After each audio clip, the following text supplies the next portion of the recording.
Through their 18 years of marriage, Wayland and Cree Cubit have experienced normal ups and downs, but they always have been able to communicate through dance. Regardless of what life throws their way, they follow the rules of dance by staying connected, even when one or both partners has a misstep or gets out of sync. We worked together at Sears. She was a supervisor in room full of women. It was an office full of women, and just one adorable guy.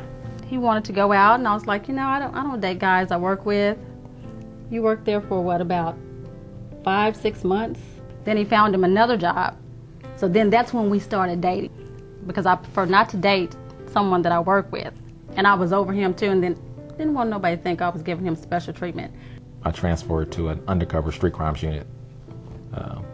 So it's not the Don Johnson long-term Miami Vice stuff that everybody thinks when they think undercover. It was just street crime, street level crime. I went home every day, I did my role at home, and then only did the undercover stuff case by case.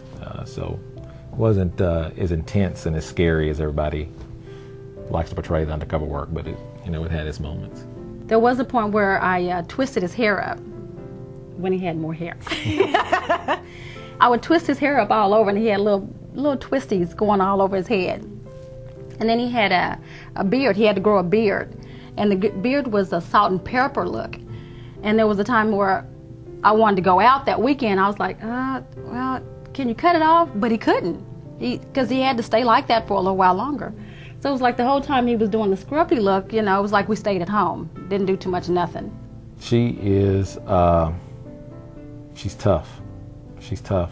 I know she comes across real sweet and Barbie doll-like, but she's tough. She's got a gear that she can kick in when you can imagine with a blended family, a large family, and being young when we started, being broke when we started, not having many resources, and not fully understanding, what it was going to take to have, at the time, a large family, have 4 kids. It seems like when the pressure is on, she's at her best, and so I'm always I admire her. He is one of those men that you can say you can count on. He knows what I like. He knows what I want. He's always there. I can talk to him about work, and if I'm mad about something at work, he's the first one I tell. And then he breaks it down and says, okay, let me break it down for you so you can understand. That way you won't be upset. Every time I talk to him about something I'm upset about work, he always calms me down.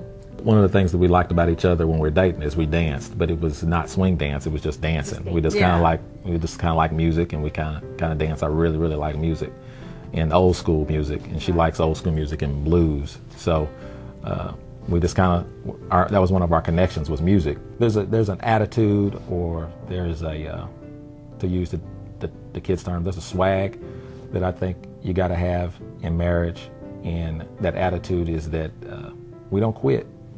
We don't give up. It's not an option for us. Failure is not an option for us. So we know that good times are just like bad times, and so we treat them as such. Neither one of them lasts forever. You just hang on and you just ride it out. That's one of the metaphors for our dance, is that we stay connected no matter what. We mess up, it's okay, as long as we're connected. Nobody else in the room, it doesn't matter what everybody else thinks, as long as we're connected and we're communicating with each other. She's very, very good, the best ever at the silent treatment. She's the best ever at it. She can stay quiet and not talk when she's mad for long periods of time. Well, in dance, I don't need her voice. We can talk through touch and feel and through our connection. So she can't stay mad long as we're dancing. The connection that you feel when you dance, you have no choice but to get it right. There are times we may mess up, but you keep going at it, and you're going to get it right eventually. It's just like we tell our kids, you can't quit.